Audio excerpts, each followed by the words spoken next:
Hi, this is Tom Mura from World Class Coaching with another in our series of animated drills. This week I want to focus on changing direction.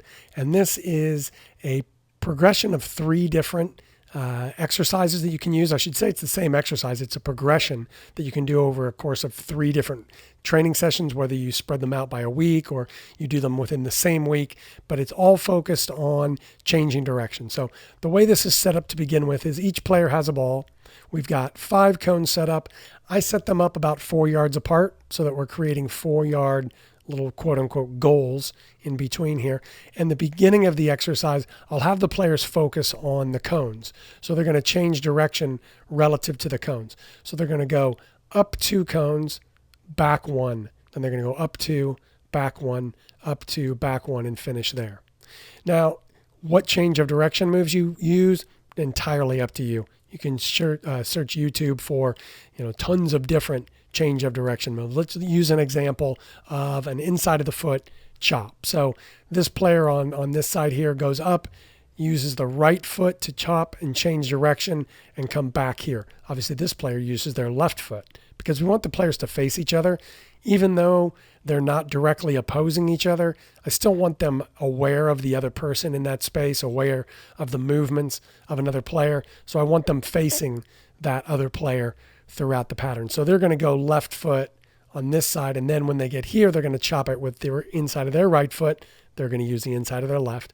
We're going up 2, back 1, up 2, back 1 until the finish. Now the second group doesn't have to wait until the first group is completely finished.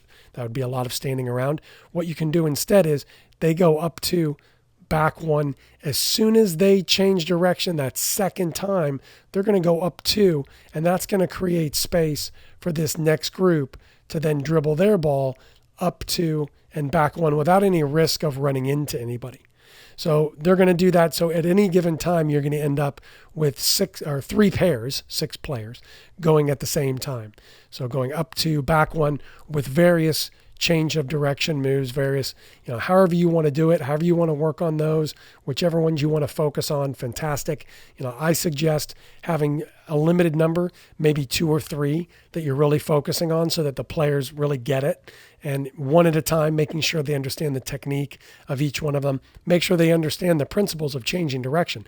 You want to stop abruptly. You want to explode quickly in the opposite direction. So they need to be leaning back in the direction they want to go so that they don't drift across the ball and slow themselves down.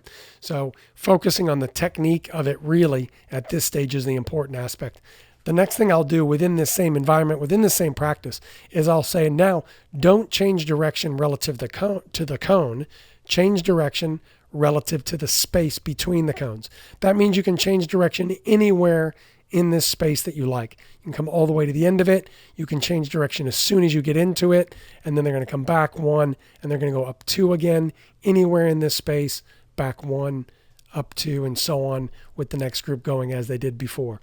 Now, both players can decide independently how far they're going. That's fine. They're still going to move relatively close to each other. So this second group will know when to go, and the third group, and so on. But what I'm getting them to do now is change direction more relative to a space, which is going to come in handy for the next phase. So now in the second phase here, what we've done is we've taken the ball away from these players on the left-hand side. And obviously I didn't mention this before, but as players finish the pattern at the top, when they come back in this other direction, they're going to be using their other foot. So that way, that they're going to start on the other side. Although they are changing direction with the right foot and the left foot here, they're just doing it from the other side. So, we're training both feet is the emphasis here. But now we've got a player that's on defense and a player that's attacking. We'll obviously change roles at the end so everybody gets to both attack and defend. But what we're doing here is the player with the ball is the one making the choices. The defender's job is to shadow the attacker. So as we just finished, the attacker dribbles to any space they like inside of this area. They can go here. They can change direction right away. It's up to them where they change direction. The key is that defender has to key off what the attacker does. So we're going up 2, back 1, up 2, back 1, as before. And with this group starting, as before, after they change direction that second time, they know now they're free to start the pattern in that direction as well. So we've got the defender practicing their defensive footwork and their defensive change of direction, while the attacker has some passive pressure. There's that emphasis on, can I lose that defender? All right, it's not direct at the moment, but we're working toward that. They get down to the other end, and then they change roles. Now, after we do that a few times, now what I'll do is I'll say, okay, this defender can now tackle this attacker when the attacker tries to get through the gate. And so we'll change this into more of a competition where, to begin the exercise, to begin the competition, the attacker has to dribble to the center cone, which is this middle cone of the 5. They have to dribble here. Now they can change direction anytime they like. And the goal is to lose this lose this defender just enough so that they create space that they can dribble through and get past that defender. Now, as soon as the attacker tries to dribble across, this defender is free to try to get a touch and tackle that attacker as they come across. My rule is the attacker only gets a point for scoring if they can get completely past the defender where the defender's not able to touch it. So they're getting past their shoulder, they're getting beyond that defender, so that we're not continuing to have this defender chase all the way back here. This attacker's job is to get behind them quickly. If the defender gets any kind of touch on the ball, then there's no point for the attacker. So now this second group does have to wait until this first group is completed.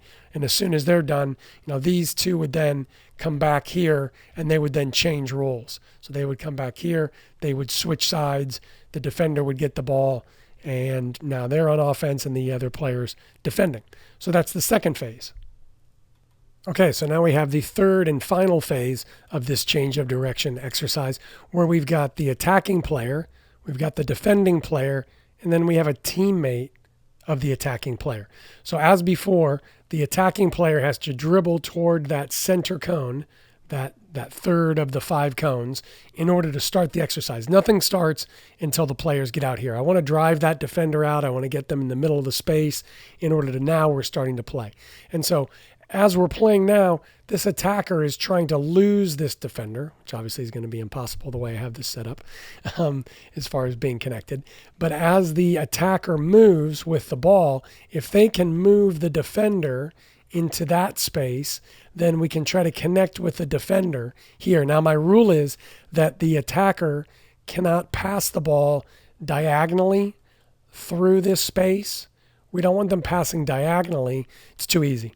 What I want instead is I want that attacker to have to change direction here, get back into this space, and as they get back into this space, now they're completing the pass from one side to the other through. Now, obviously, this defender is going to try to recover. The goal is for the attacker to have a good change of direction move and really deceive that defender enough that they leave that defender back here and allow the attacker time to get back into the open channel, make the pass to their teammate. So we've got this player trying to move and lose the defender, got the defender trying to stay with them. But what we also have is we've got the supporting player trying to read the movement of the attacker, or even help influence the movement of the attacker by finding that space away from the defender and saying, hey, you got room down here.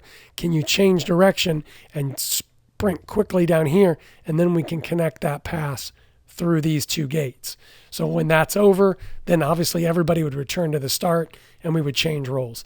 In this pattern, usually what I'll do is the attacker becomes the defender becomes the supporting player gets the ball and comes back here.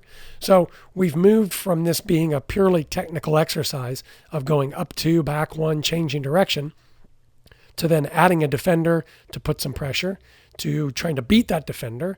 And now we've got the defender in the pressure, but now we're trying to connect a pass through the gate. So we've moved it to a cooperative exercise where we're relying on our teammate to try to get open for us as we're trying to lose the defender and make a connection through the gate. So I hope you like that progression. I'd love to hear ideas on different ways to use that progression, maybe different ways to progress it further. Other ideas would be great in the comment section below.